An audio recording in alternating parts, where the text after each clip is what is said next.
Welcome back to Rewind of the Living Dead. I'm Damon Martin. And I'm Patrick Guerra. And Patrick, this week we are diving into a remake of a George A. Romero film. A lot of his films have actually been remade. Of course, Dawn of the Dead by Zack Snyder. Night of the Living Dead even got remade in the early 90s, starring the great Tony Todd.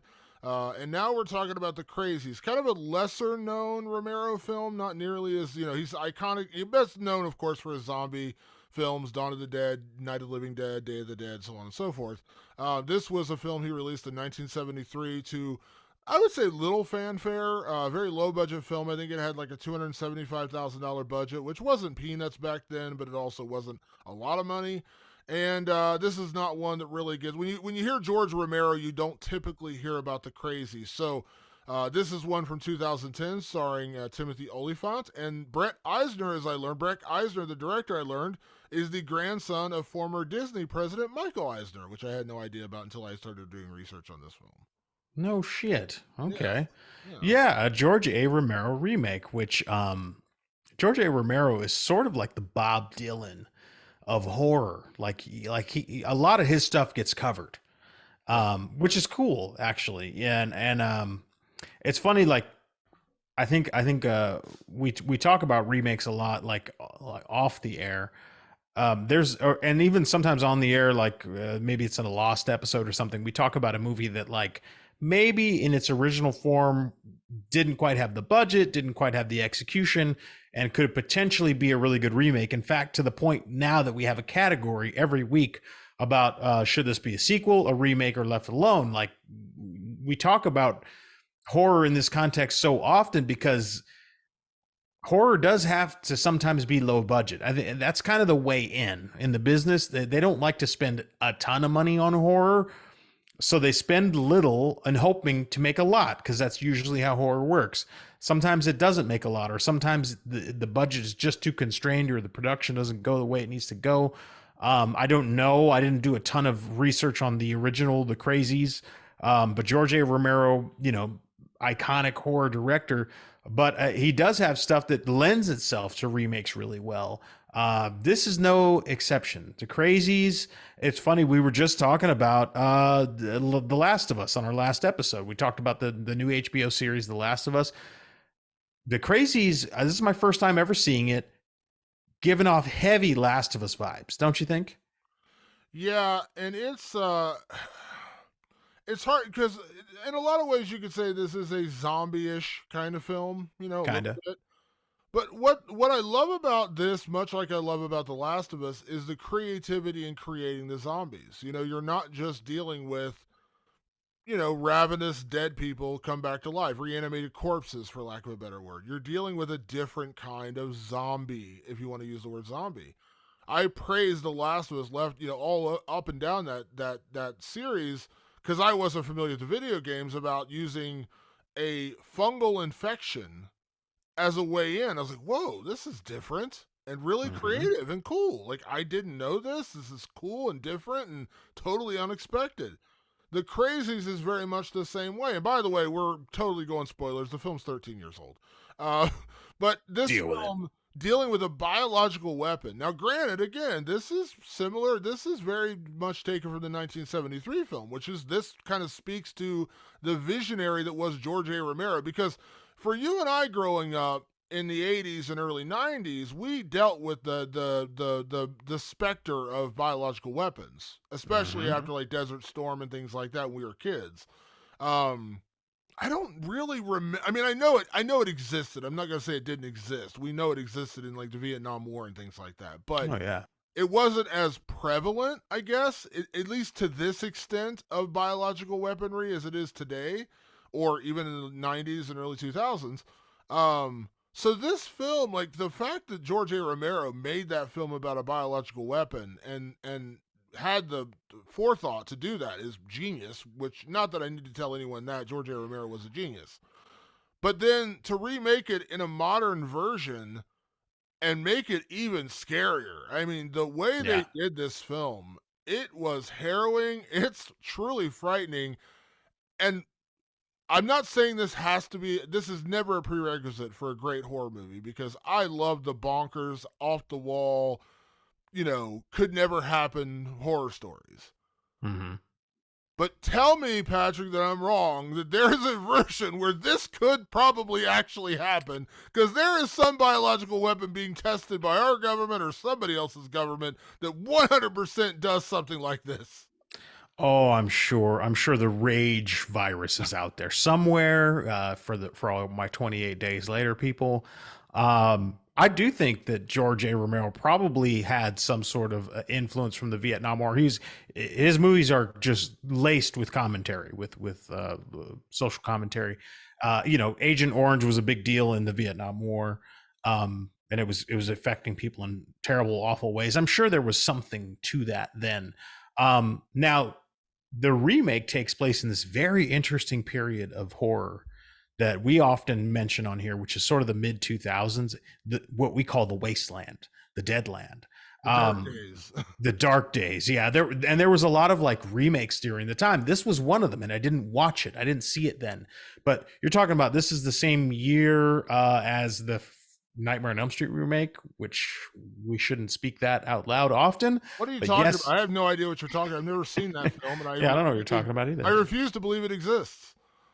The year before was the Friday the 13th remake. A couple of years before that was Texas Chainsaw the Beginning, The Hitcher, the original Texas Chainsaw remake.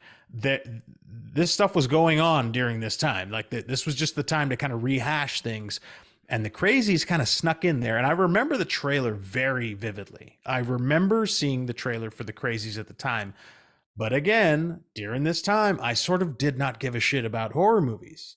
And I was like, okay, it's just some movie, The Crazies, whatever. I didn't really care. But I do remember the trailer. I remember it being very, very memorable, especially that scene, just kind of starts in this, any town, small town USA in the middle of Iowa. Everybody at a baseball field, kind of having a good day. That's what you do in small town America. And I want to talk to you about that in a minute because you grew up in small town America.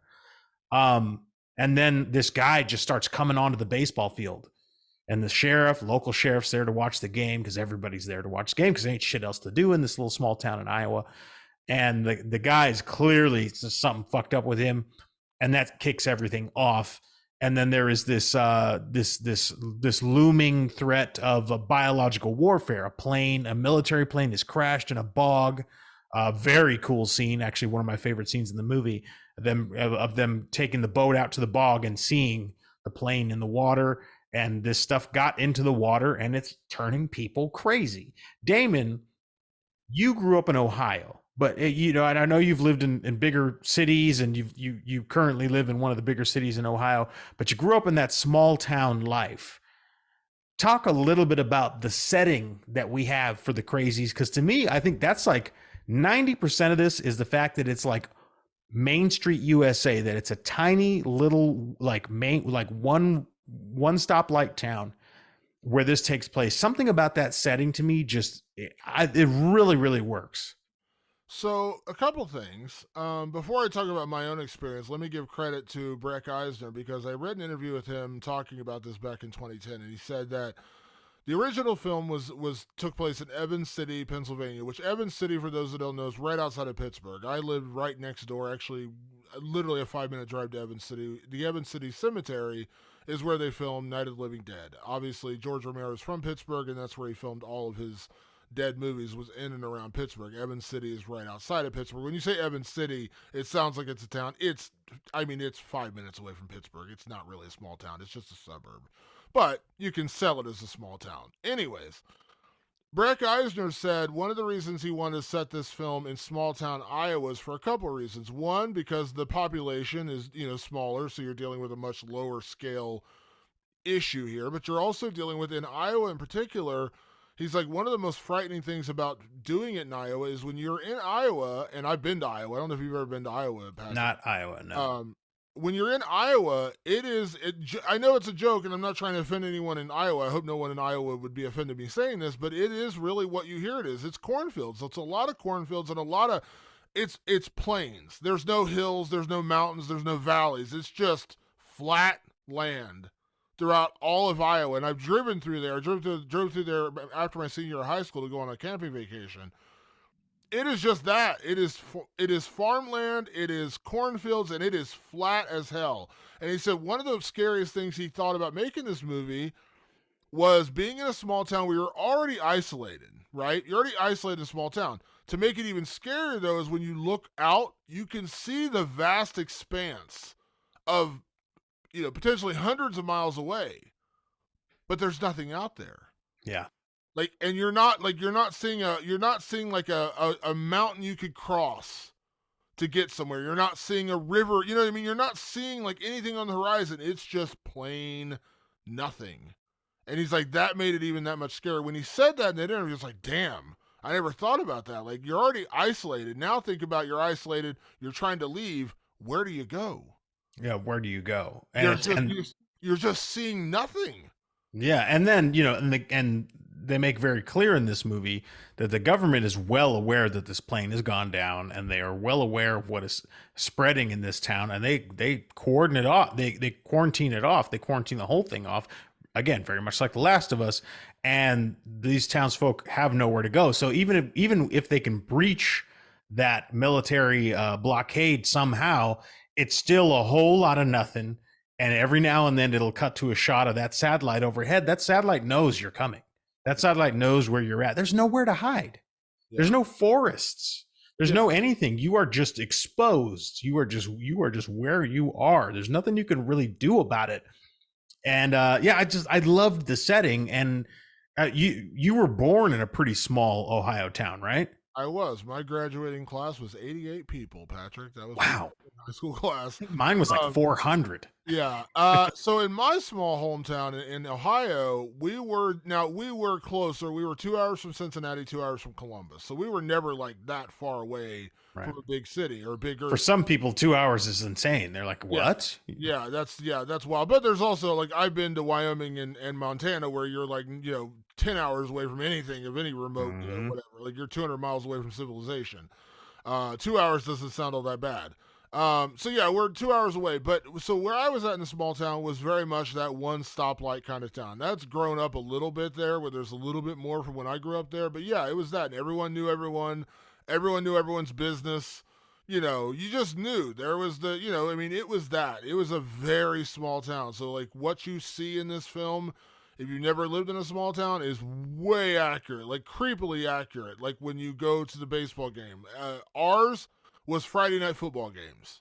Everybody went. And if you didn't go, you cared about who was going. Like you cared who was winning. Everyone cared about the football team. That's all anyone cared about. Friday night football. That's it. The whole town turned out for it. The whole town shut down because Friday night football was happening. So this felt very real, and they got it. Like they got it because it. Like there's one doctor in this town who treats everybody. There's one sheriff and one deputy, and they know everybody. We were such a small town, we didn't even have that. We didn't have we had a county sheriff. We did not have a local police force. Like we did not. We had a city police force, and we had the local sheriff was our police, the county sheriff. That's it. We didn't even have a local police force. That's how small we were. So yeah, it was weirdly accurate. I think maybe that was part of the appeal to me of this movie, because sometimes when films, and not just horror films, just films in general, do small town America, it's so overdone. Like you're just making it like, you're amplifying right the smallness. I don't know, for lack of a better word, you're amplifying what small town America is like. They make the characters kind of archetypical. Yeah, very stereotypical, very archetypical, and it's just, it's like, you kind of roll your eyes at it a little bit. And this goes across, like, if you're from, LA and you see a movie in LA, you're like, oh my God, could you try to make this a little more like LA? Like, we're not all like this, or New York. Yeah. Like, I know New York better than LA. I've been to New York. I've been to New York far more times. Like, I'm not from New York, but I know New York well enough to know that when I watch some movies in New York, I'm like, this is not New York. This is not how people are in New York. Where did you film this at, and who did you get as extras? Kind of like that. So this is me growing up, and I was like, this is very accurate. Like, again, and to your point, I want to kind of shift gears a little bit. I want to talk about what you mentioned in the trailer. The opening of this film, I don't know where I'm ranking it. I'm not going to try to make a ranking here on the show and say this is like top 20. But this is one of my favorite openings to a horror film. It's so basic and so simple, yet it works so well. You're in a small town at a baseball game, a local high school baseball game. The sheriff shows up to get a coffee. The principal's getting a hot dog. They're chit chatting. Everything's good. They go up to the fence. The sheriff's talking to his deputy. They're talking about the guy pitching. They're rooting for him. And then out of nowhere comes Rory, Mm-hmm. the supposed town drunk. He's wearing overalls and he's got a shotgun in his hand. And he just starts walking out through outfield. So simple. Everyone kind of stops and then he's got a shotgun in his hand. Now because he's the town drunk, everyone's like, you must be loaded right now, right? So Sheriff Timothy Oliphant goes out and greets him and says, Rory, what's going on? Like, what are you doing? The guy never says a word. He's got like a, again, crazed kind of look on his face, but not really. Like, he's Yeah, not. it just looks a little sick. He just looks a And little pale. he looks off, Yeah. but he never says a word. And then at one point he raises his shotgun. So then the sheriff pulls his gun. The entire crowd's like, what the fuck? Teams back in the bullpen, back in the dugout. Everyone's like waiting with bated breath because this never happens. Yeah. This never happens. And then he makes the wrong move to raise his gun and the sheriff has to shoot him. It is such a simple yet well orchestrated scene that just sets the stage for everything coming for the next hour and a half. I love that opening. It's a great opening because it comes out of nowhere. I like openings where nothing is explained to you. Like, we didn't see how Rory got to be the way he is. Like, we just set up the town a little bit. We show that it's a one horse town, one sheriff, one deputy, just a very simple, nice evening of some high school baseball. Like, it's pure, like, USA Americana type stuff. It's And Andy it gets Griffith. It's Andy Griffith. very Andy Griffith, very Mayberry. Yeah. And it's just a kind of a pure moment, and then something very impure happens. Somebody gets killed in front of all, like, somebody that everybody in the town knows. So everybody knows it's Rory. It's not like, who's that guy? Everyone in the stands knows Rory. Everybody knows him.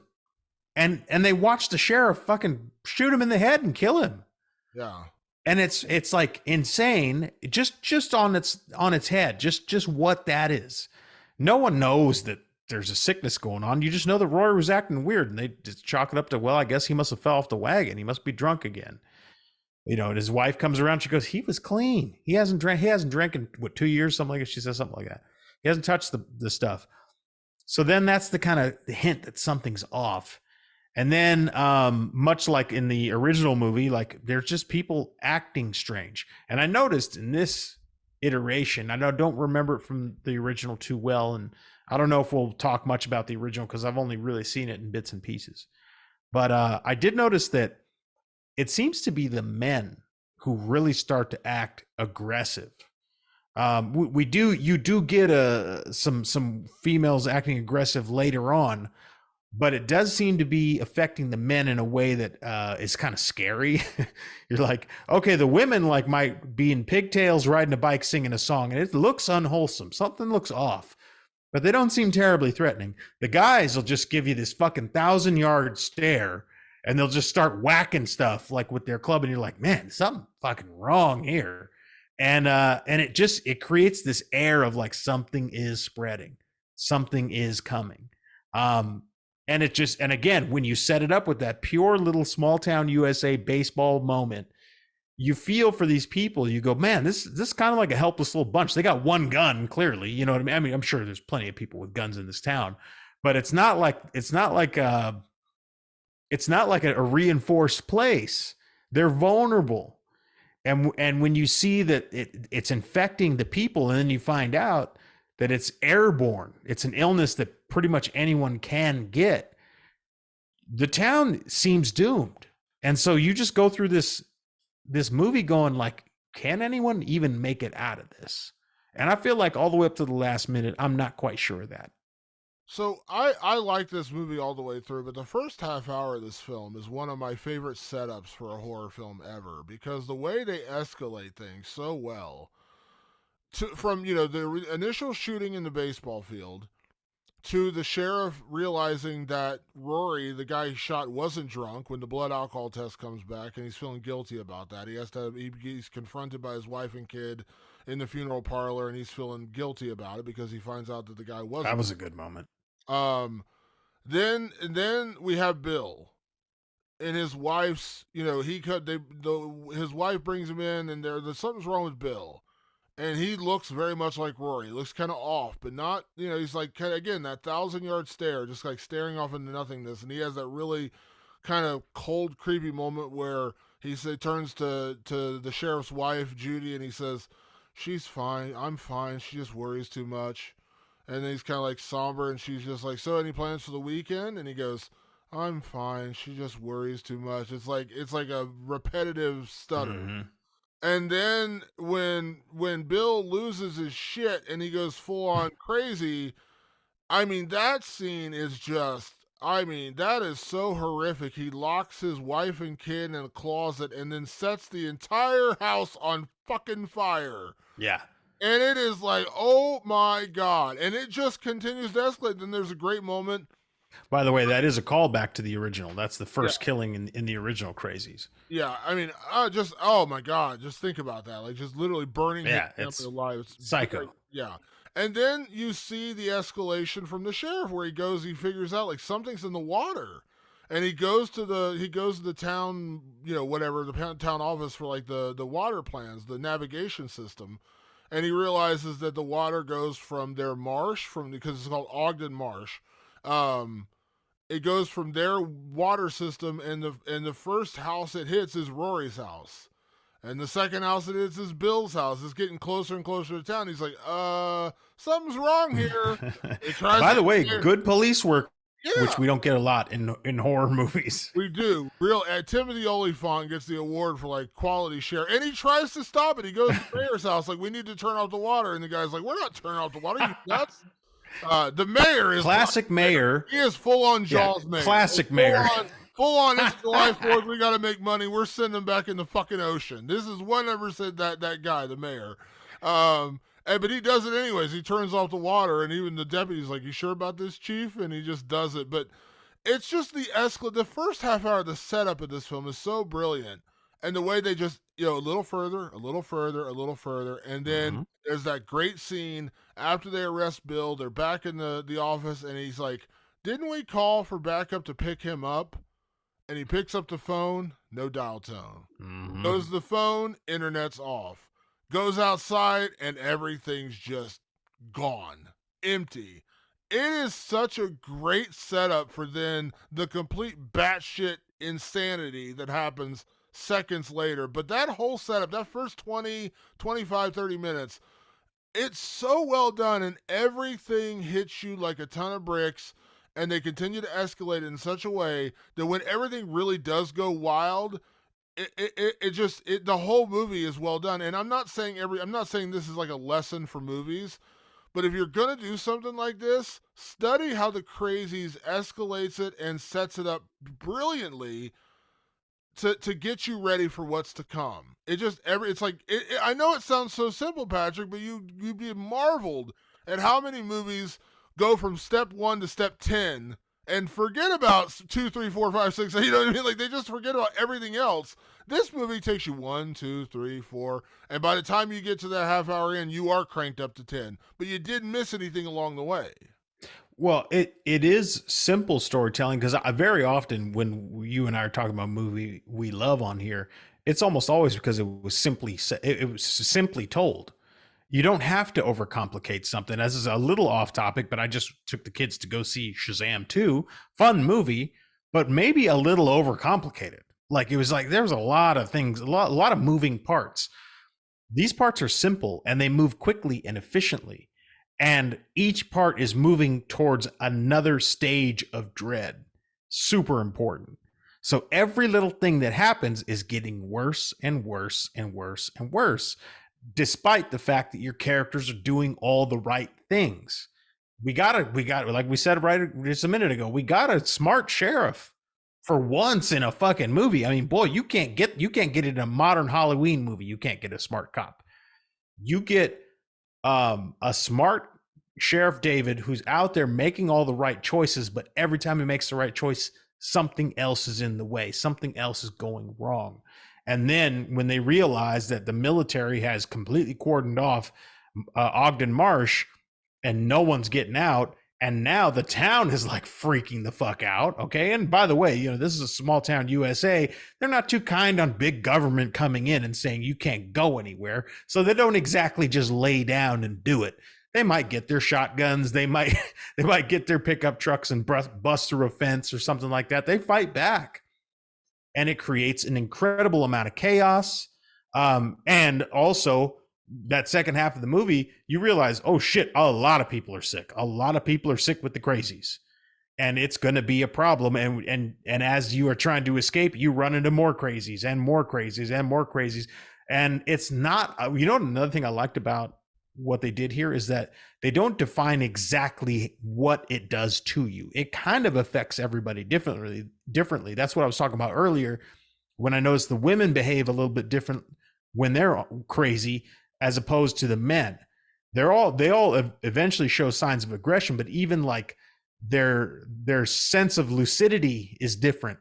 Some are far more lucid than others. Some are far more calculated than others. You got ones that like actively hunt people down. Like they seem to almost have all their faculties. They're just crazy enough that they want to kill. They're like crazed. And that's probably exactly what this thing was designed for. They may even mention that in here. It's designed to destabilize a region. That's what this weird chemical weapon was made for. Is like, oh, we drop it into this little country's water source and they all kind of turn on each other. That's what happens here in small town USA, and it really is super effective, Damon, in an era where, and this kind of struck me when I was watching it. I go, this really has shades of the Texas Chainsaw remakes, a little bit of the Friday the 13th remake. It has shades of those. Like stylistically, it's a little bit actiony, and we talked about that when we were talking about the Texas Chainsaw remake was almost an action film as opposed to a horror film. This is sort of an action film, but also sprinkles in a lot of great horror, a lot of great surprises, a lot of great scares. And I was like, this genuinely was the remake I was looking for in the mid 2000s that I didn't bother to go see in the theater. And I'm bummed that I didn't, because I think they did a great job. I think they put together a really good remake, and I'm sure it has its fan base. You amongst them, you were like, hey, we got to review the Crazies. But I wish I had seen it at the time, because this is a damn fine put together movie. It is. I was lucky enough I did see this in the theater when it came out in 2010, and I can't remember. I know at the time I had not seen the original, even though I lived in Pittsburgh for 8 years. I had not seen this movie. I'd seen a lot of George Romero films. Somehow I had not seen this one.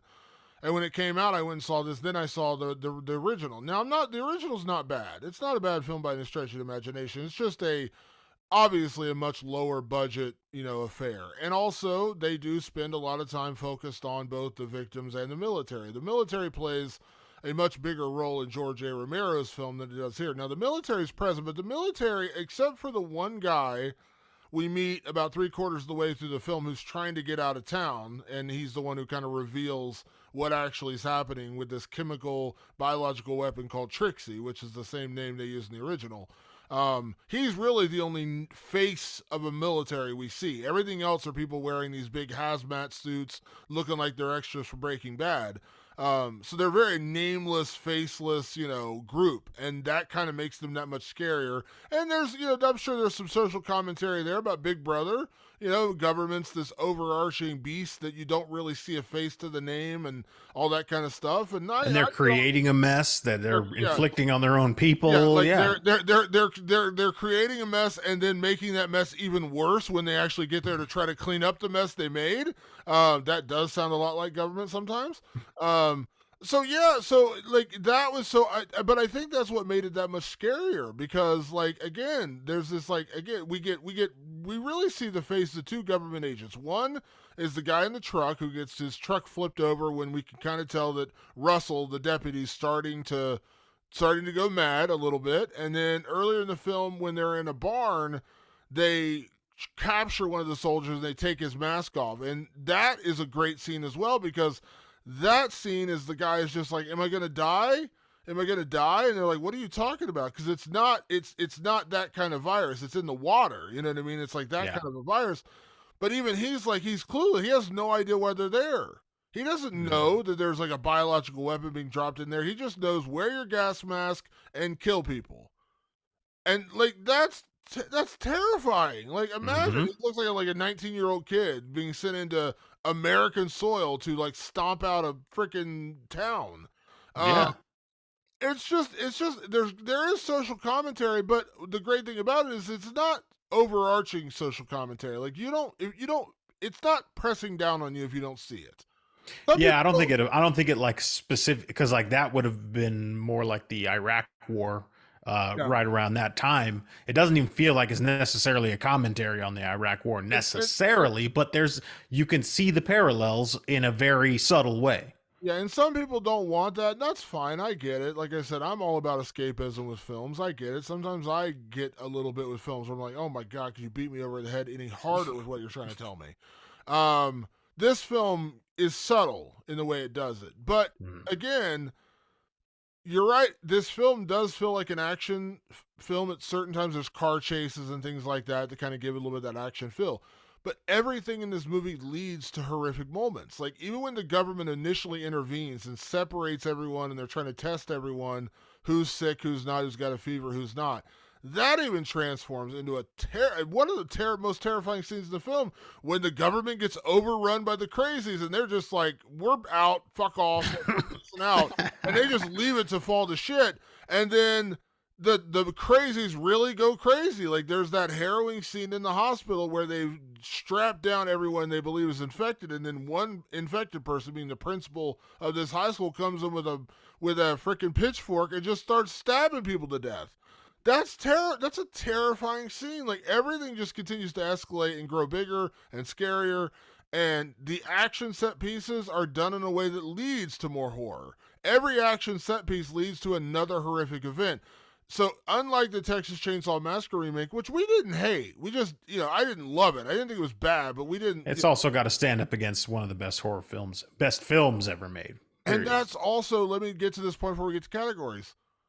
One reason I think this remake works, and another one that's another low budget remake that I know a lot of people love, is the remake of The Last House on the Left, the Wes Craven original. A lot of people do like the original, but I know a lot of people, hardcore horror fans, people who are like real like into horror, love the remake. That's one of their like underrated. Here's where I think you go right and go wrong with remakes is that if you're going to do a remake of an older film by a classic director, and I'm going to pick out George Romero and Wes Craven as two great examples of that, you're going to struggle in a lot of ways to remake a incredibly well known, like, obviously yes um they did remake Halloween, and we praised Rob Zombie's Halloween, And we praised David Gordon Green's 2018 Halloween. but that wasn't a remake, that was a sequel. I'm saying Oh yeah, that's true. That was a sequel. Yeah, you're right. the remake. We liked Rob Zombie's Halloween. Now that was a very divisive film, though. We were probably a little bit more in the minority. There's a lot of I people think who didn't so. like that.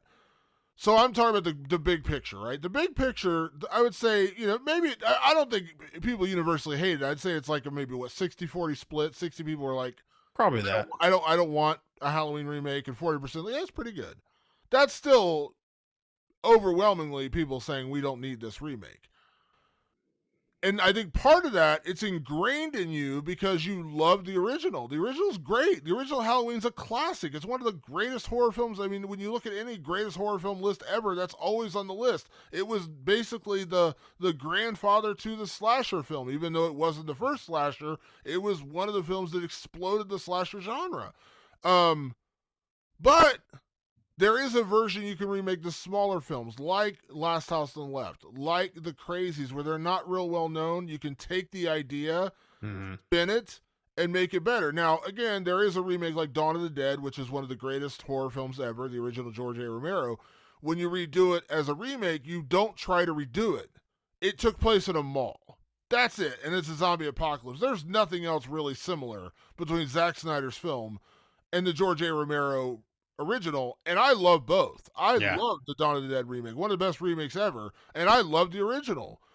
They have the same title, the same very basic premise, but everything else is different.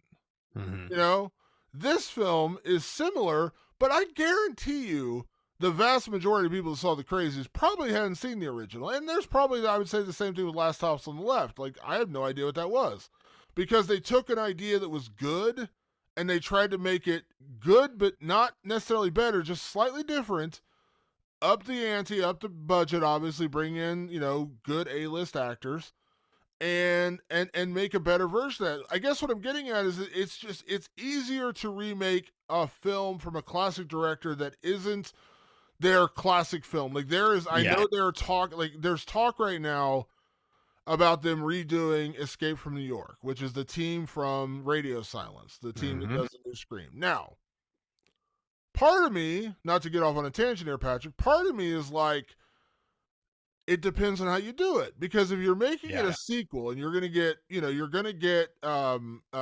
why am I forgetting his name, Kurt Russell, you're gonna get Kurt Russell as an aged Snake Plissken, and you're gonna make him like the withered, just a leathery old bastard, and now we're in like the modern times of Escape from New York, and you're gonna redo that, like not redo it, but like a sequel, like you're gonna Yeah. carry the story on Continue 30 on. years later, 4 years later.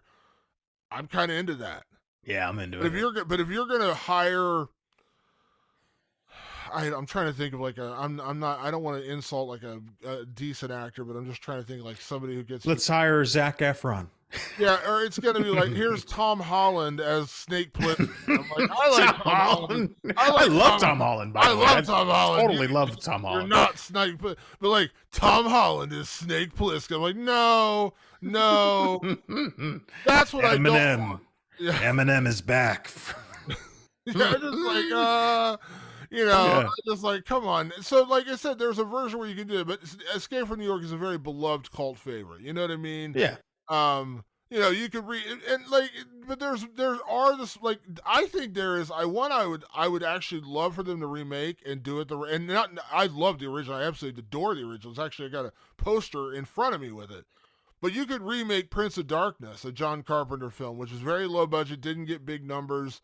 I freaking love that movie, but it Yeah. was never one of his biggest films. I could see them remaking it in 2023 and you could do a really good version of that film. But it's not Halloween. You don't have this lingering cloud over your head of a million Right. people who are like, I love Halloween. I think that's what helps the Crazies. I think that's what helped Last House on the Left, because you're inherently not pissing off half your audience by just doing the thing.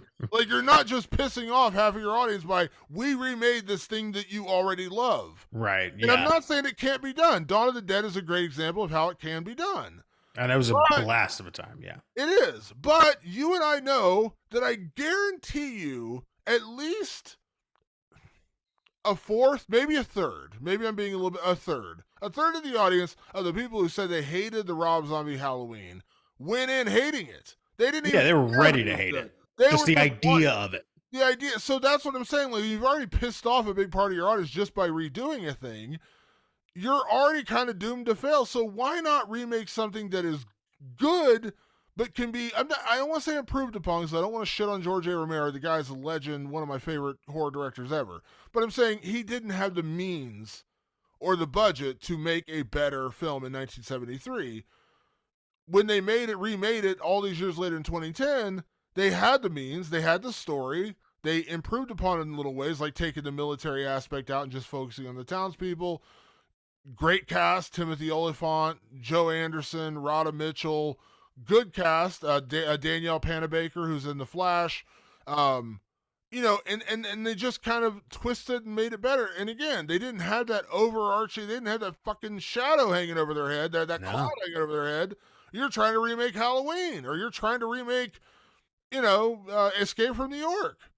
Yeah. And Always a honestly, mistake. and on top of all that, they just did it well.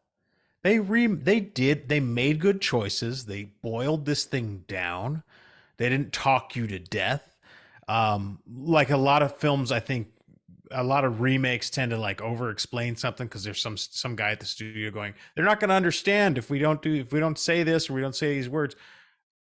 Whoever produced this thing, definitely ignored those notes because I guarantee you they came in.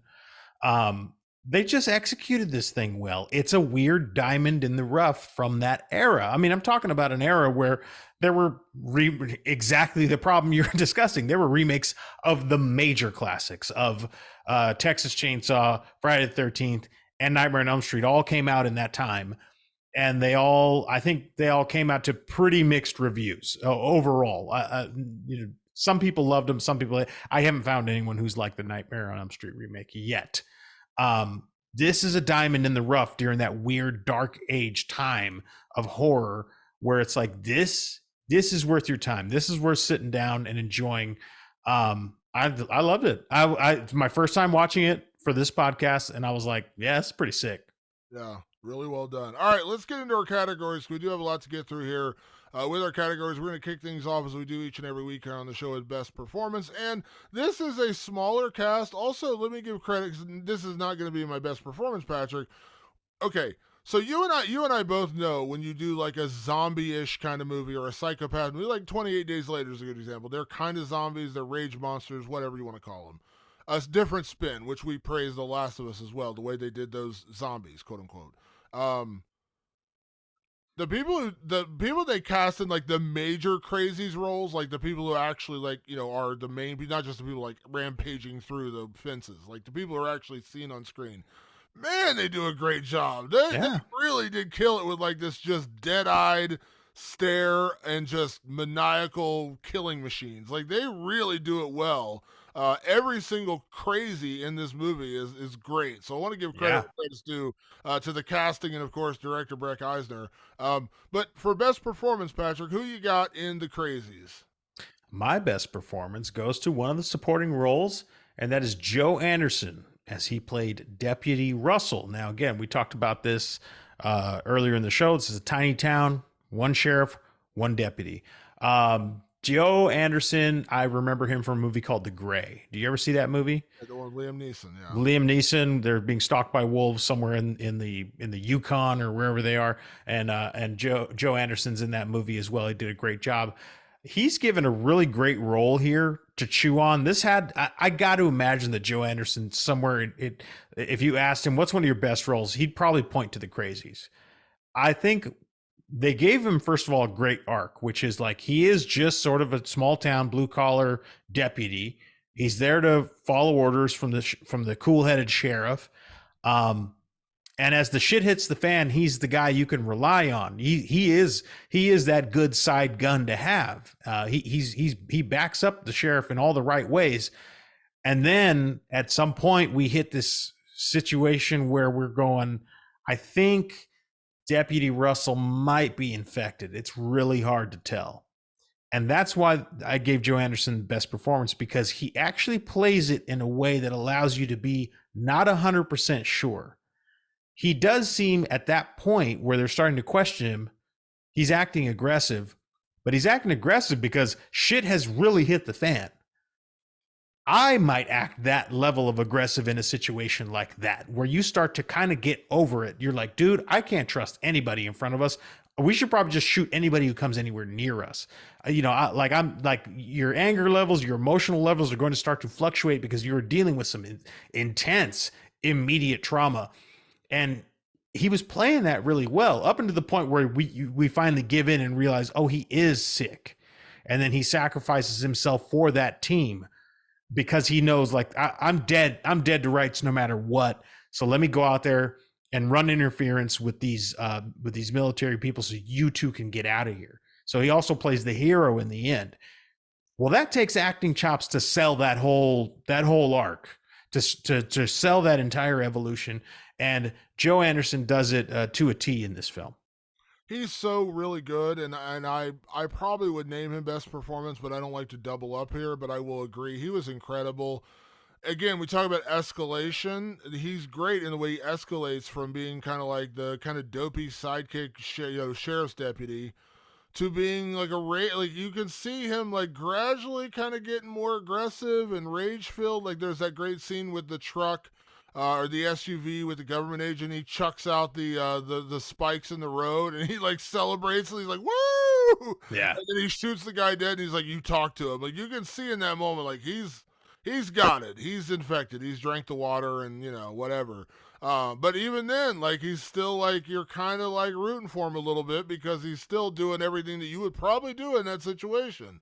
Uh, Hmm. so yeah, I loved his performance.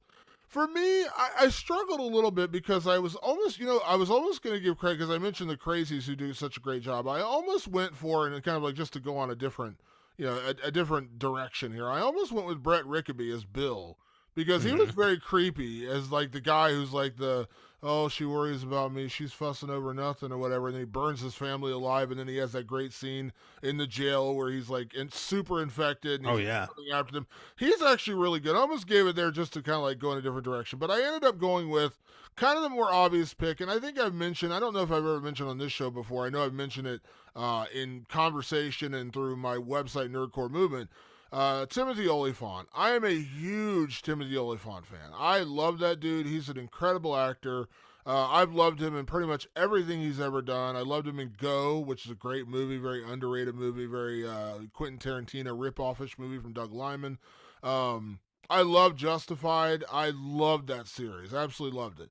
Here's what I loved about his performance in this movie, because I did love Justified. And Raylan Givens, U.S. Marshal Raylan Givens, if you never watched Justified, incredible show. Highly recommend it. He is the coolest of the cool in that show. He is a total badass with a quick draw. Have you ever watched Justified? No, but I know you're a big fan of it. He's incredible. He's Yeah. a quick draw, cowboy hat, smooth talking, good looking cowboy, marshal. Cool under pressure, total badass. Like he is the badass you want on your side. David, the sheriff in this film, for one, we gave him credit because he actually is smart enough to solve and figure out what's going on, which, as we said, is a rare treat when the cops actually do their jobs in horror films. But what I loved about David in this film is he's not a badass. He Hmm. needs his ass saved several times. Yeah. He's not the guy who just beats up the bad guy. He needs people to help him beat up the bad guy on numerous occasions in this film, and I like that kind of vulnerability about this character and the way that Timothy Olyphant played it. Because if you kind of had in your head that you knew him from Justified, or he's Timothy Olyphant, like he's kind of like a 6'1" cowboyish kind of badass dude, and you could see him kind of being that like cocky swagger cop in this movie. He's not that. Hmm. He's confident and people trust him, but he's not Billy Badass. He needs Russell to save him Hmm. numerous times, and Russell tells him that. He's like, "How many times did I save your life today, Chief?"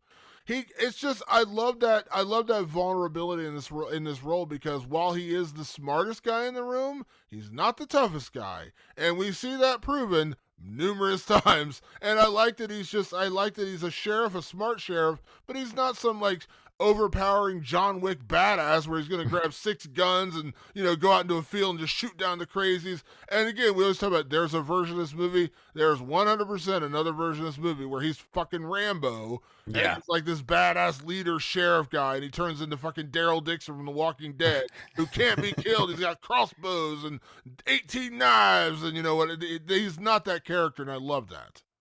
Yeah, he's in over his head, and he plays it that way.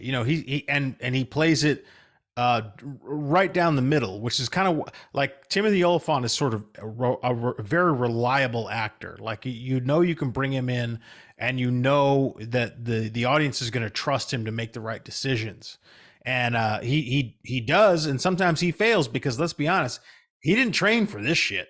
He was not ready for this at all, and so it plays that way, and he plays it that way, and with a great balance that doesn't make it feel goofy or weird. He's just simply like a small town sheriff who is in over his head and doing the best he can. That's kind of what you like out of a classic hero, which Timothy Olyphant plays really well. But like you said, it's not his typical role. He's in The Mandalorian, he's the same kind of guy as he is in Justified. He's a slick sheriff, right? A cool, calm, collected, fastest gun in the West. He's a fast gun in here too. We see that early on, but he is in over his head and he knows how to play it. Yeah, very good. Let's talk about our favorite crazy, because as we said, there are actually some really cool quote unquote crazies in this film. Not a lot of speaking parts, but just really cool, creepy Hmm. crazies. So, Patrick, who is your favorite crazy in the Crazies?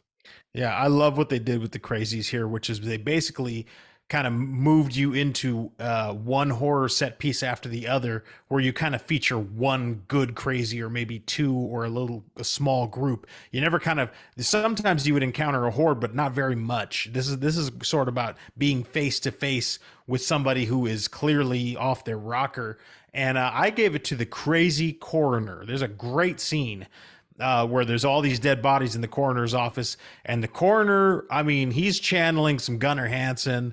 He's on some full Texas Chainsaw mode. He got that psycho vibe that the other ones don't quite have. I mean, they all you don't want to be in a room with any of them, but he has that unhinged sort of, I think he's got like a skull saw or something. Bone saw. He's got a bone saw. Yeah, it's a electric bone saw that he is wielding around like he's fucking Gunnar Hansen. Like I did something about it just struck me. I was like, that's fucking cool. I like this one.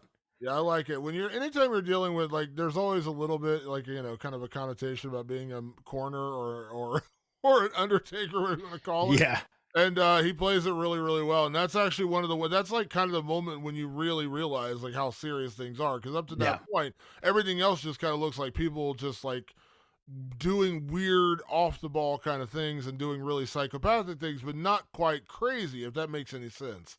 Somebody just snapped, but not to that full extent. Yeah, the coroner's great. And that kind of brings me to my favorite crazy, which I already kind of mentioned earlier, best performance. It's Bill. Bill, the unhinged with Bill is so terrifying because when he's in that doctor's office talking to Judy, who is David's wife, the sheriff's wife, and he has that line where he's like, "Oh, she worries too much. I'm fine." And he repeats it, and then he's just got this dead-eyed stare in his eye, and he crawls back in the car with his family. They drive him away, and then he does the horrible thing we talked about, where he locks his family in a closet and then sets the entire house on fire. And then they find him outside in the truck, and when the sheriff and everyone shows up, they're like, "Oh my god, the house is up in flames." I mean, it's really up in flames, and they're like, what happened to what are your wife and son? What happened to them? And he's just sitting there stoic, doesn't say a word, doesn't do anything, just staring down at the floor, almost like self-satisfied in a weird way, and you can tell it. And then she's like, "Oh my god, what did you do? What did you do?" And it's just there's just nothing there. Like yeah. there's no guilt. It's like the Terminator. There's no guilt. There's no remorse. It's just a killing machine. And I love the way he played that, just so stoic and creepy. It's eerie. I think it's a really eerie performance, and that's the cool thing. That's why instead of favorite character this week, I had favorite crazy because they highlight these crazies, and they each have their own unique thing about them. I could have named a few more, honestly, but they end up popping up in some other categories. But truth be told, it's kind of a unique thing in a zombie apocalypse or in some sort of a zombie style film, they're almost like faceless. They're just a monster with teeth coming at you. In this movie, you highlight them, you get to see them, you get to know them, and you get to know why them being crazy is scary. It's cool. It's different. So It's unique. with that, let's transition right into favorite scare, and I'll talk about mine first because mine actually plays into Bill. My favorite scare in the film, which is probably one of the more iconic scares of this film, which is when things start to really pop off in the town, and then Russell goes back to the jail cell to check on Bill, who's been laying in the jail cell for basically a day now after burning his family alive, and he's just laying on the ground. He looks dead. He looks dead. He's bleeding Yeah. out of his eyes. There's a pool of blood on the floor. He looks like eight shades of fucked up, and like he's dead, and he's just laying there, no movement, eyes open, just looks dead. And Russell kind of gets closer, and you think like he's gonna open the door to like check on him, and then just before that key hits the door, David, the sheriff, shows up and says, "Whoa, whoa, whoa."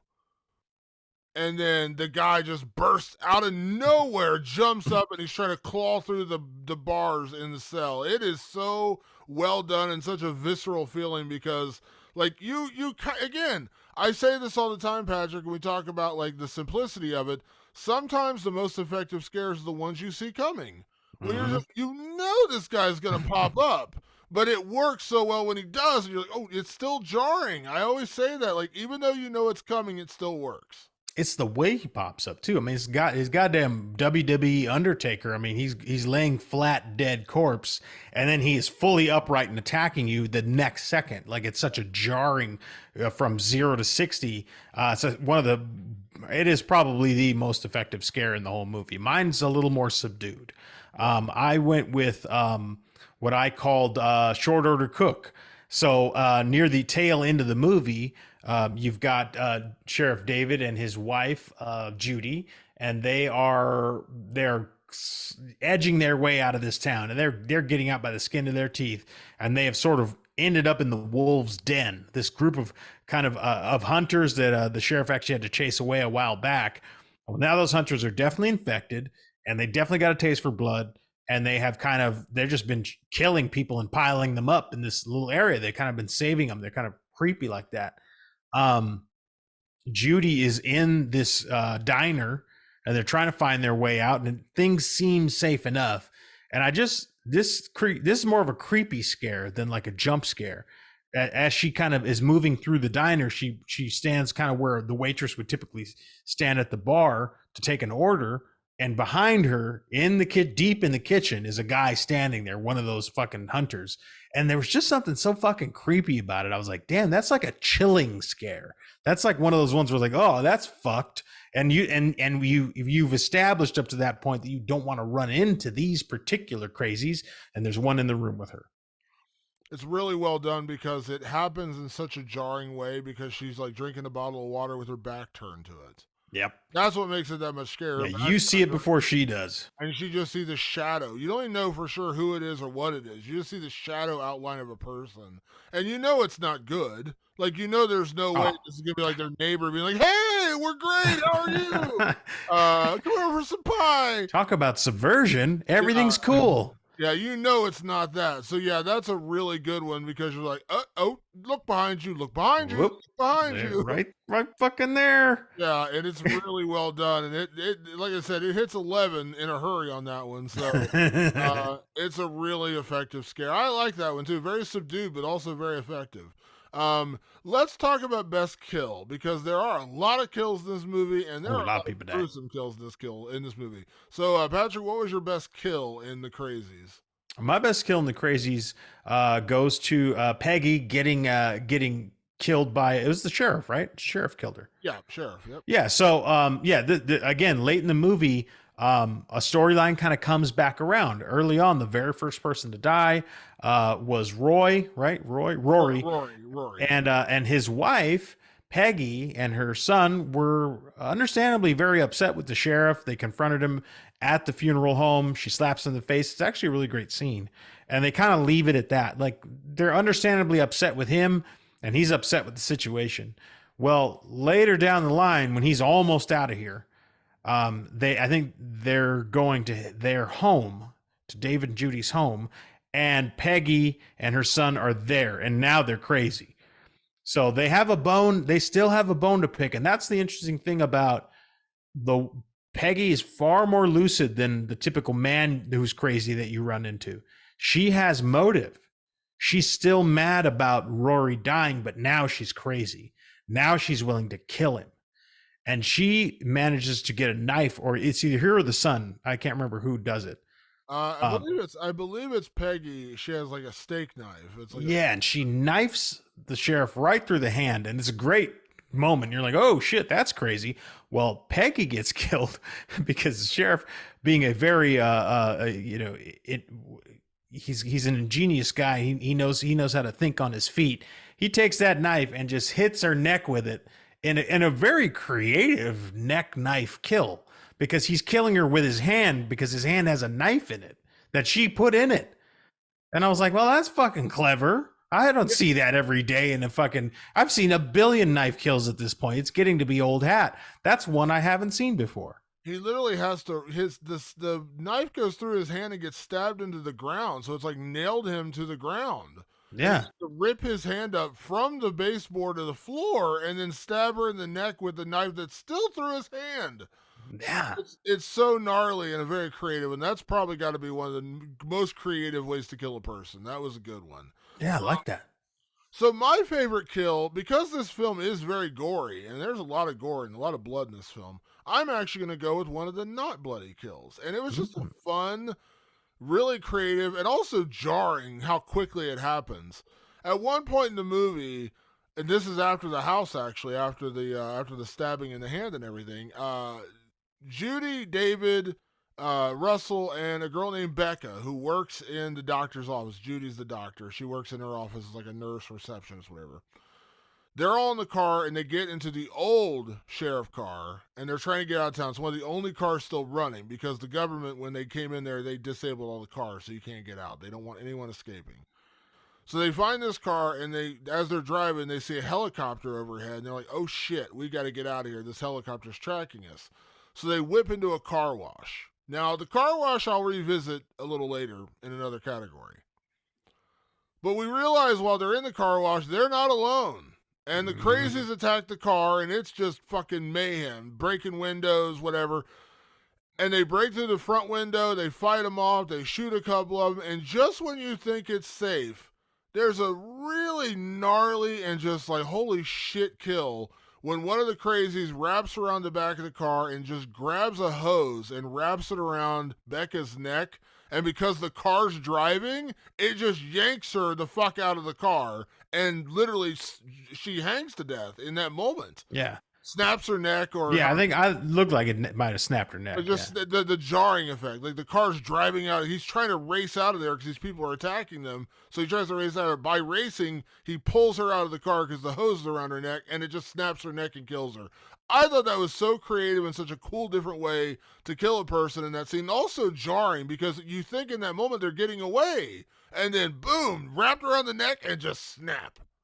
Great little subversion of expectations. I think the two kills that we mentioned are exactly that, where you kind of don't see how this is going to pan out, or it seems like it's going to pan out another way, and it goes completely left and takes you by surprise. That's why this movie's so interesting.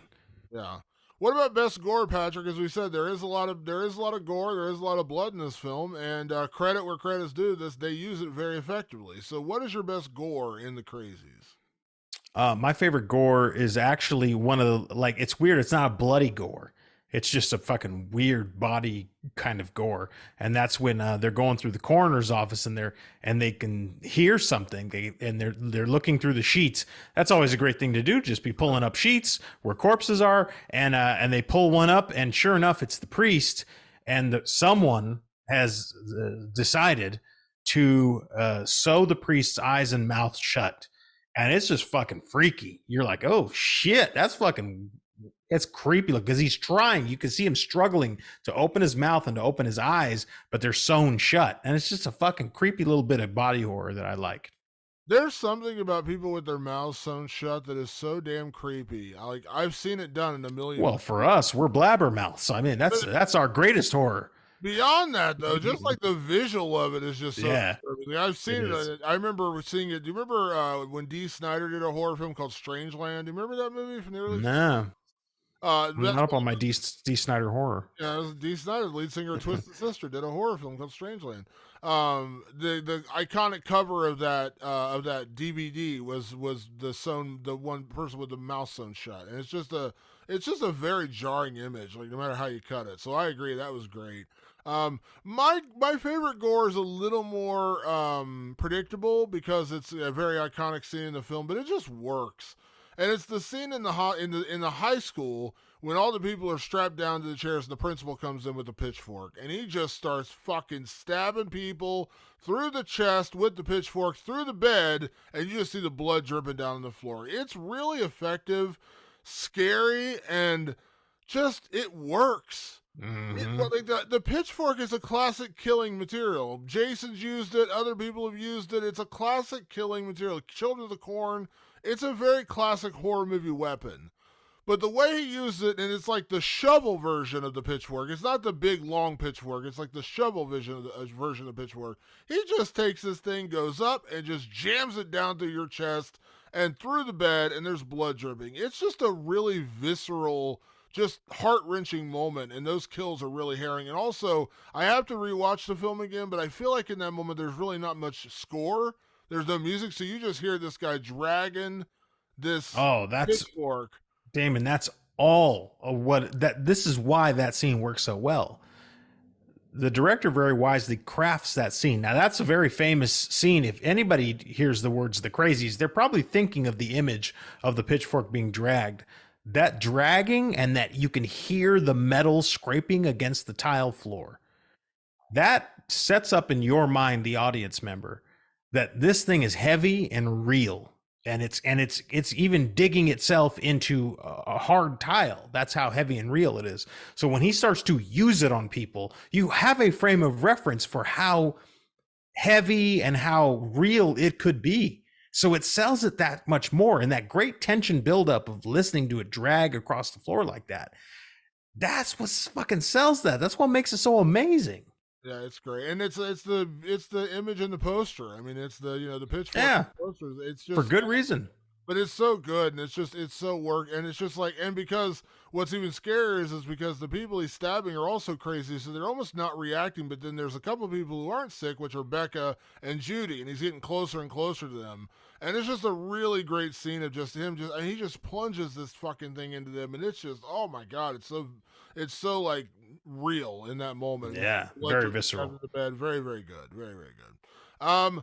Let's move on to our next category, which is, where am I at here? I just did Best gag. best gag. Now, explain best gag, because this was your category, and I have a pick, but I wanted you to explain best gag. Well, for all the things that we talk about, gore and kill and scares and all that stuff, that's all cool and fine and dandy, and I expect that in any good horror film. But best gag is when they just use something in the environment cleverly. So it's not even necessarily, it doesn't even necessarily have to play into a kill or anything like that. It's just like, man, they came up with what we call on set a gag. Oh, let's do the lamp gag. Let's do a light gag. It's just a trick that we're using, or just something we're using in the environment to make it different and extra and more unexpected than you would typically see. So my best gag happened to be the in the coroner situation. You can tell I really like the coroner scene, because a lot of my favorites come from that. The coroner comes bursting into the room trying to kill him with that electric bone saw. Well, at some point in the tussle and the chaos of it all, the bone saw, or they actually, I think they end up killing the coroner, but the bone saws. Yeah, he gets turned on him, and like the collarbone, it just saws down his front. Yeah, so he gets taken out by it. But then, because that blade is spinning, it hits the ground and start the bone saw starts chasing Sheriff. And I was like, that's fucking clever. That's a great gag. And it probably took him a day to shoot that. Just to get the bone saw to like chase after him the right way was so clever, because it seems like you were kind of out of the woods. You'd gotten rid of the coroner, but the machine he was using, the device he was using to try and kill you, is still in play. And the way they did it, where it's bouncing along the ground and crawling its way towards Sheriff's crotch, by the way, it's just about to fucking go straight up his balls. I just loved how that was. I was like, now that's a fucking gag. It was great because it's making a beeline for Timothy and his Oliphants, and, and it was coming for him, and he couldn't get up quick enough. It was great, and then of course Russell saves the day by stepping on the. That's right.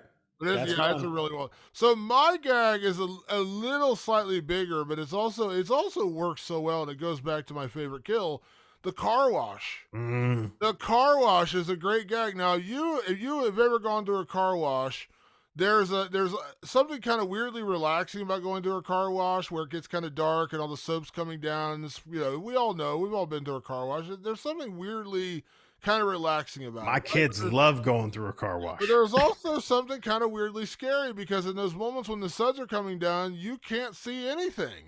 Yeah.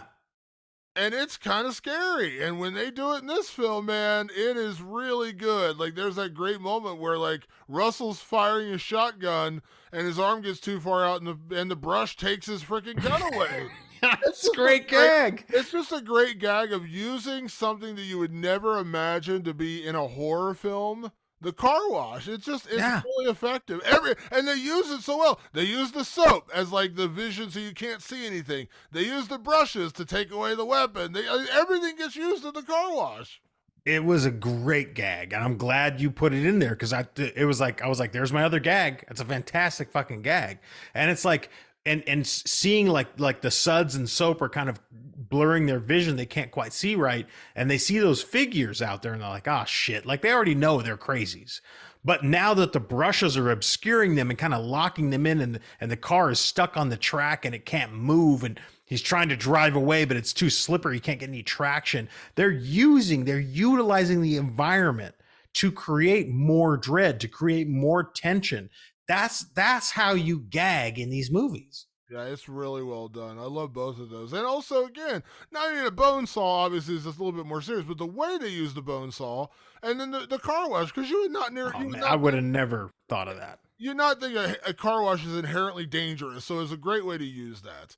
All right, let's talk. We talked earlier, of course, about remake. We talk about remakes. This is a remake, of course, of the 1973 original. But our category here is where we talk about remake, sequel, or leave it alone. That is where we answer the question: if you had a chance with the Crazies from 2010, would you remake it again?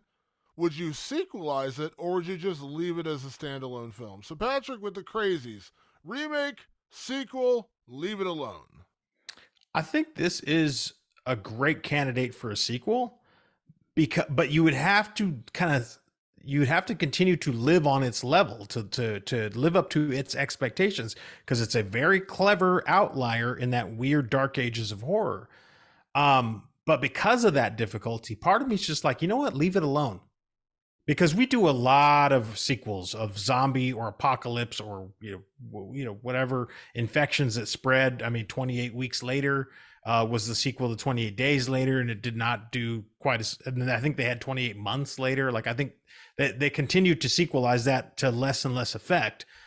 So to keep that from happening with the Crazy, since it sits in this nice little bubble of like, look what they did back in 2010 when nobody gave a shit about horror movies. I'm gonna say this is my first ever like solid leave it alone. So, on the surface, I agree with you. Because my first initial thought was you could sequelize it, just do it in a different town, Yeah, different outbreak, whatever. But I'm like, it's not going to be as good. They're going to do it too much. it's gonna go big. They're going to do all the things wrong that they did right in this movie. They're going to make the Yeah, sheriff a doofus and a goof, and they're going to make, they're going to involve the military, and there's going to be the one soldier who feels guilty, and he's going to save the day, right? Like there's that yeah, version, the private who feels guilty what's happening, and he turns against the military, and he saves the pretty girl and her family, right? Like there's the yeah. sequel. And he gets sick in the end and has to Uh, sacrifice himself anyway. and We've written this movie. the pretty girl who kind of falls for him has to kill him or something, or she has to leave him behind. No, he sacrifices himself to save her. No, you can't leave me. Yeah, that's I've written the Yeah, movie. she makes it out alive with her little sister or her daughter. You Yeah, pick.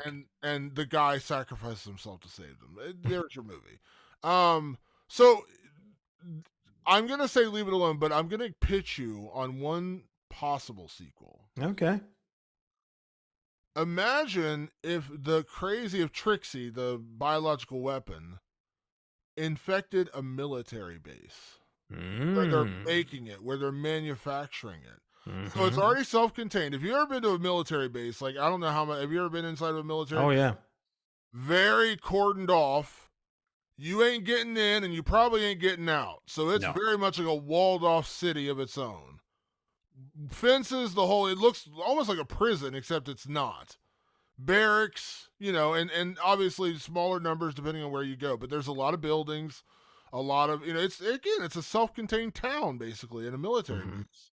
Imagine it's the base where they manufacture Trixie, and that's where it breaks out. So we're dealing with a self-contained story involving the people responsible for this, except obviously not all the people are responsible. Some people are just there serving their country. They didn't sign up to be part of a biological weapon division. They're just there, in the barracks. Yeah. They're whatever.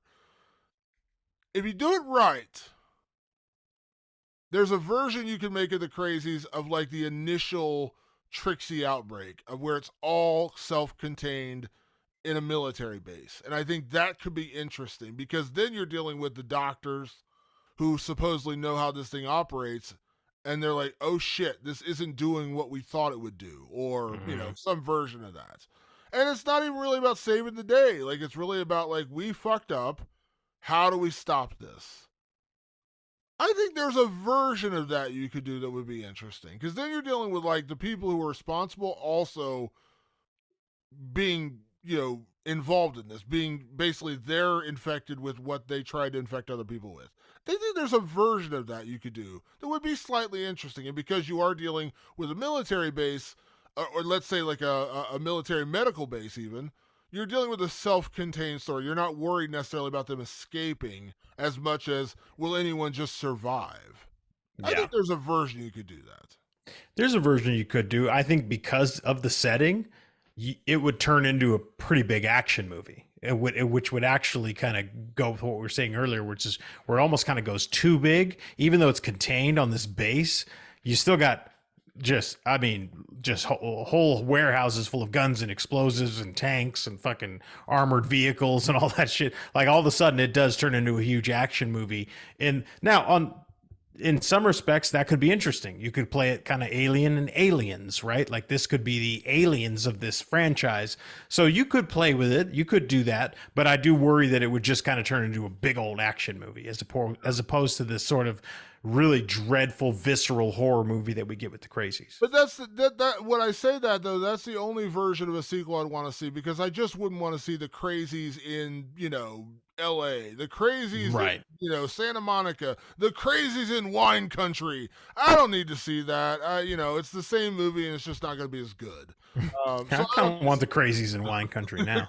we're all the Sunday drinkers are all turned into crazies. They're stabbing each other with the stems on their glasses. Yeah, get a cameo from Francis Ford Coppola. I just watched Sideways a couple days ago, so I got the whole wine country thing stuck in my head. Fantastic movie, by the way. Not a horror movie at all, but fantastic. Yeah. Yeah. So like that, But again, there's a million crazies you could do. The Crazies in Chicago, and it's not good. Nah. But the military base, maybe you could do a self-contained Maybe. one. The people who created it, maybe they're the one. Again, there's a version I could see, but otherwise, I'm with you. Leave it alone. Yeah. The next one, which is always interesting, can we survive this horror movie? So, Patrick, we're going to set ourselves in the dead center of Ogden Marsh, Iowa. The water's flowing through town. Rory's dead, and people are starting to get a little freaked out. Do you and I survive the Crazies? I'm going to say that I will. And for one very simple reason, I travel so damn much that I'm used to not drinking the water. Like I'm almost always like I either drink from the cooler or buy bottled water or something. I'm just very, very used to not drinking the water. Now let's pretend like, okay, we're back in 2010.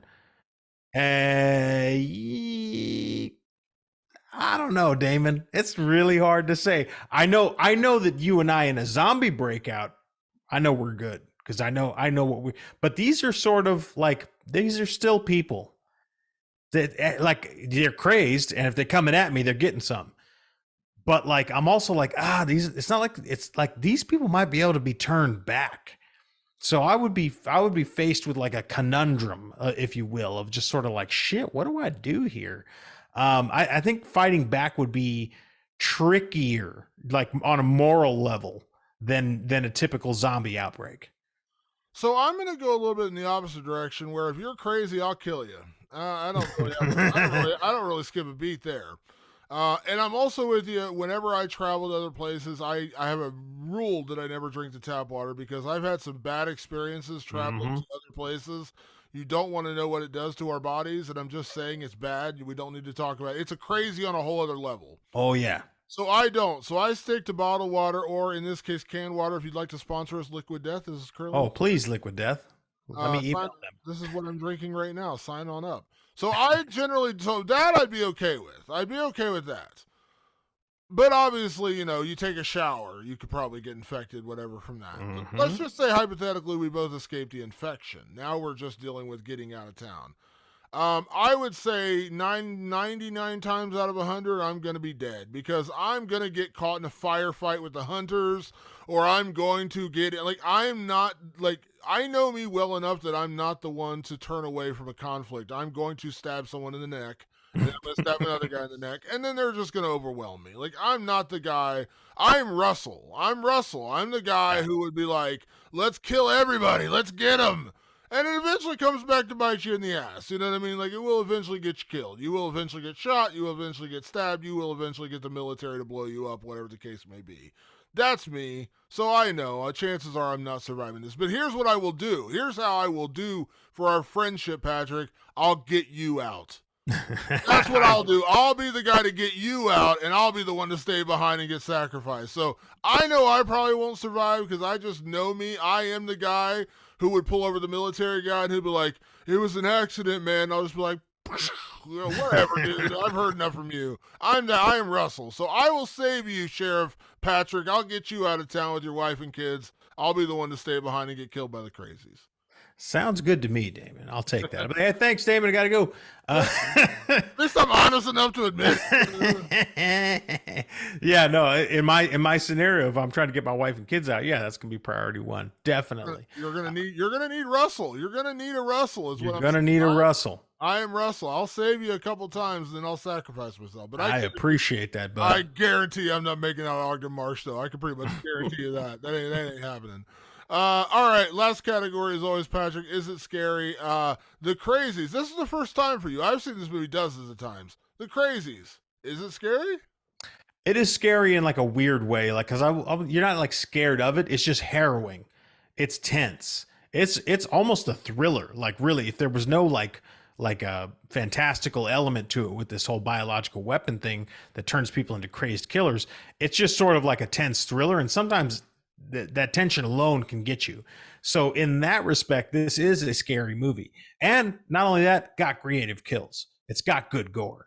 It's got these crazy gags that like you expect to see out of a horror film. It's got everything that you need. It's just not traditionally scary, but it is very much a tension-filled movie. I'm going to say it is scary. Also, I did mention the other gag I wanted to mention, which is the fight in the oil pit at the pit stop, at the truck stop. That's a good one too. Down in like the oil pit where they. Oh yeah. I like that one as well.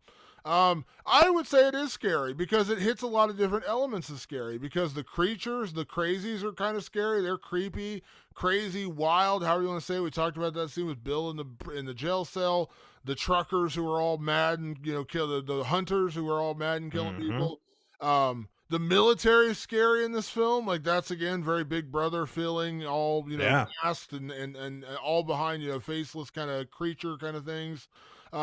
And then some of the kills are gnarly, and there's a couple good jump scares in here. We mentioned the one at the jail. We mentioned the one in the truck stop. We mentioned the one in the pit stop at the truck stop, in the oil change thing. There's a lot of good scares. The Danielle Panabaker getting pulled out by her neck is a good jump scare in a way. The car wash in general, when she's like, I saw something, and you can really see there's some good scares there. So yeah. It works as a really good tension-filled scary movie. As you said, lots of tension. There's good scary moments. The kills are great. The gore is well executed. And the crazies are great. Like I said, there's a million zombie-ish movies where the zombies aren't really scary. These crazies, whatever the fuck you want to call them, they're actually scary. They're scary because they seem to have like a plan. And that's scarier. Like they're not just mindless. They have a mind about them, and their mind is to torture and kill you. Which that's fucked up.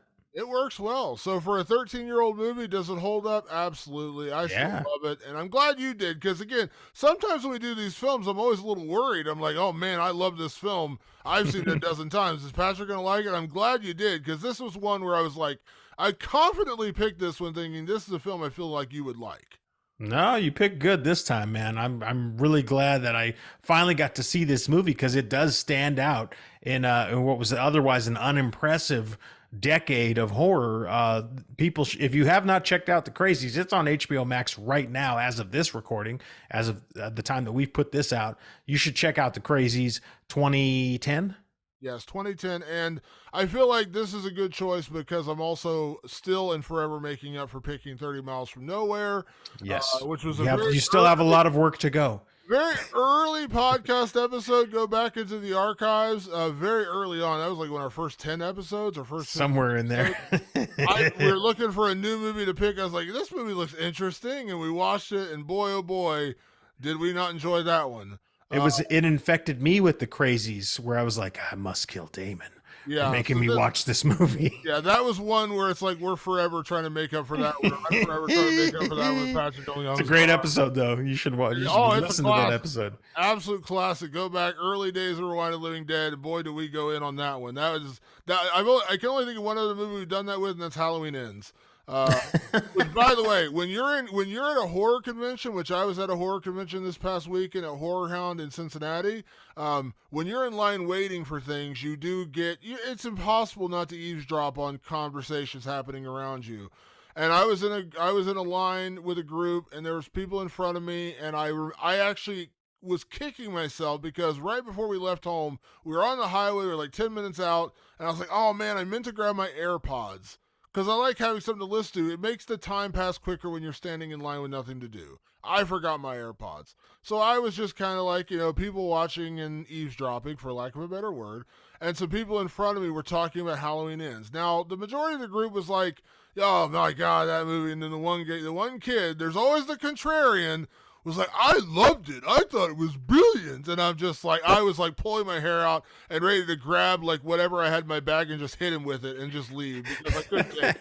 Thankfully, it wasn't a long conversation, but in that moment, I was just like, I wanted to interject and just be like, really? Are you kidding me right now? That brings out the crazies in you. If you want to go listen to Halloween Ends and listen to Damon being infected with the crazies. Yeah, you want to see me go full Bill in that episode? You'll definitely hear me lose my mind. Damon, put the gun down. Yeah, seriously. David Gordon Green, stay away. You may not want to get to that. I want to see the two of you in one room together, but I'm afraid for his safety. Yeah, he may not make it out of that room. David and Damon will go in. Only Damon will come out. Yeah. I'm pretty sure you're probably a head taller than him. I'm pretty sure you could fucking smash him to the ground if you wanted. Yeah, it would. Yeah, I would do to him what he did to Halloween Ends. All right.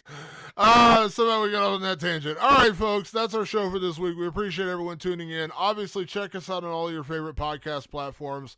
Apple Podcasts, Spotify, iHeartRadio, Amazon Music, Google Podcasts, and of course, over at our YouTube channel. We have a YouTube channel. We are slowly but surely adding subscribers, so please, please, please, go subscribe to our YouTube channel. Just search Rewind of the Living Dead on YouTube. You'll find us over there. Every new episode goes up with video. You may say to yourself, you guys are probably better off without the video, but it's there for you if you want. You can just listen if you want, but you can also see our wonderful faces. Obviously, if you got questions, comments, movies you'd like us to review, we're currently kind of stacking up a list of some of your fan suggestions. So please keep sending them, because as we get into times of the year where there's not a lot of new releases, we'd like to do these kind of classic episodes or episodes where we haven't covered a movie. So please continue to send us your suggestions. You can hit us up on email at rotlivingdead@gmail.com. That's rot. livingdead@gmail.com. You can also hit us up on social media, all of our social media platforms, Twitter, Facebook, and Instagram. Just search Rewind of the Living Dead. You'll find us there. And you can also hit us up on our own personal Instagram, Twitter, and Facebook pages. I may not be verified in Twitter much longer, according to the current plan that's going on, but I'm still over there. You can find me at Damon Martin, and you are? At Director Patrick, forever unverified. Yeah, so, it'll never come back now, so thanks, Elon. All right, folks, we're going to get out of here. We appreciate everyone tuning in each and every week to Rewind of the Living Dead. We'll see you next week. Thanks for tuning in. We'll see you then. Peace.